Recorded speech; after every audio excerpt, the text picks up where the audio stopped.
What if I told you you're being watched, even when no one's around? Not by cameras, not by strangers, but by an invisible audience you've built yourself.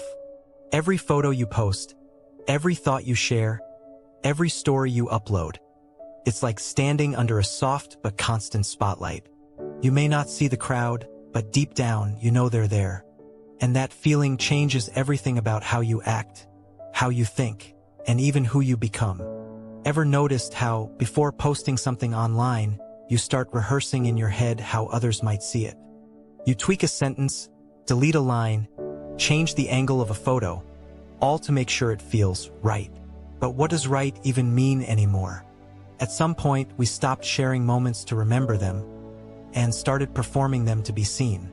This is the silent pressure of the spotlight, a psychological phenomenon that makes us feel watched, judged, and measured, even when nobody's paying attention. And it's changing our minds more than we realize. Imagine this. You're walking through a quiet park. The air's still and you're alone. But the moment you take out your phone to record a story, something shifts. You start smiling a little wider. You fix your hair. You adjust your tone.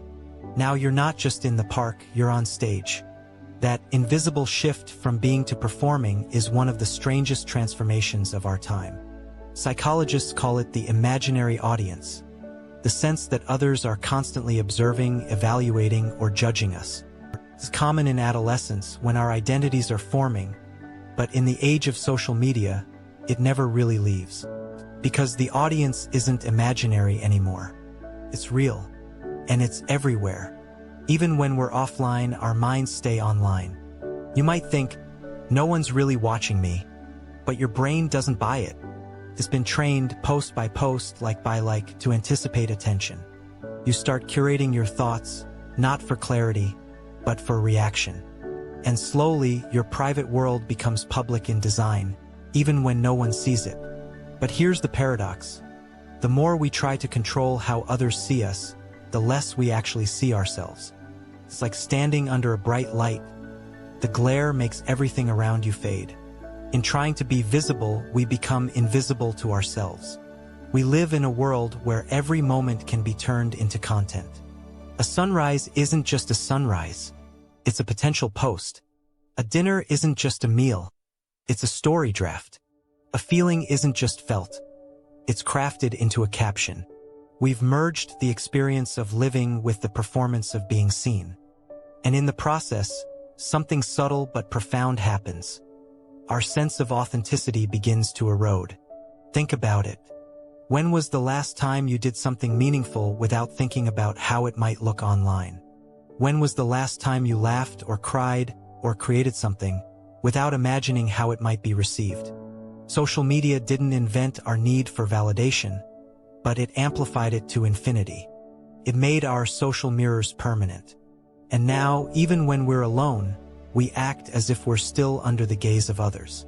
But why does this happen? The answer lies deep in our psychology, in a concept known as self-presentation theory. We all have two selves. The private self, who we are when no one's watching, and the public self, who we become when eyes are on us. In small doses, that's normal. We act differently with friends than we do in a job interview. But social media collapses all those contexts into one. Now, your boss, your ex, your family, your crush, your followers, they're all part of the same audience. So every post becomes a performance. Every caption is a negotiation between truth and approval. And that constant performance rewires us. We start predicting what others will think before we even think for ourselves. The mind becomes a stage manager, not an observer. And instead of asking, what do I feel? We start asking, what will people think I feel? That's the spotlight effect. The illusion that everyone's watching, magnified by the endless reflections of social media. But here's the strange twist.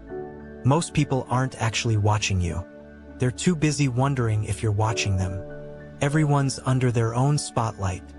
Everyone's performing in the same invisible theater. And the audience? It's mostly actors pretending to watch while performing their own show. So we end up living in a world of shared performance and mutual invisibility.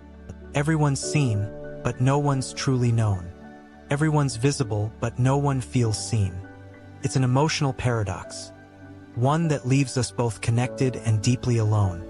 There's a philosopher named Michel Foucault who once described something called the panopticon.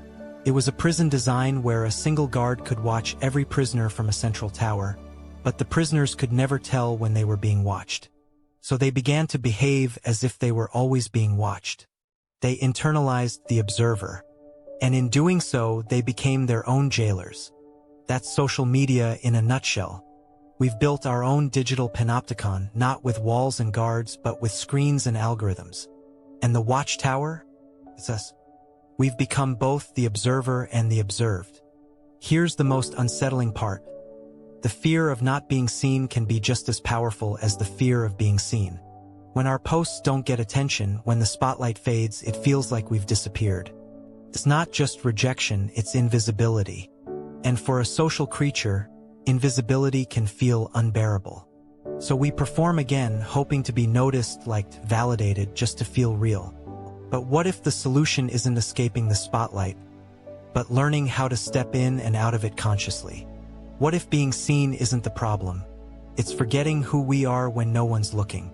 There's a kind of quiet power in reclaiming your unseen self, in doing things that never make it to the feed, in writing words you never post, taking pictures you never share, dancing without recording. These moments retrain the mind to exist for its own sake, not for the gaze of others. They remind you that your life doesn't need an audience to be meaningful. And here's the beautiful irony: the less you perform, the more real you feel. The less you seek attention, the more authentic your presence becomes. People are drawn not to perfection, but to honesty. And in a world obsessed with being seen, authenticity becomes the rarest form of visibility. So next time you scroll, notice how your mind changes. Notice that tiny shift, the subtle awareness that someone might be watching. Ask yourself, am I sharing this moment or performing it?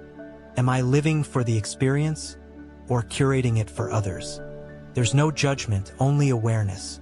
Because awareness is the first step back to freedom. Maybe that's the real wisdom of the digital age. To remember that your worth isn't measured by visibility. That the most profound parts of you are often the ones no one else sees. And that sometimes the best moments in life aren't meant to be shared. So step out of the spotlight just for a moment. Breathe. Be unseen. And remember, even in the quiet, you're still real. Not because people see you, but because you do. In the next video, we'll explore another invisible force, why the brain confuses attention with love, and how that shapes modern relationships.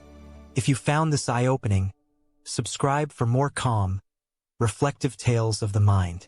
Because sometimes, understanding the mind is the first step to setting it free.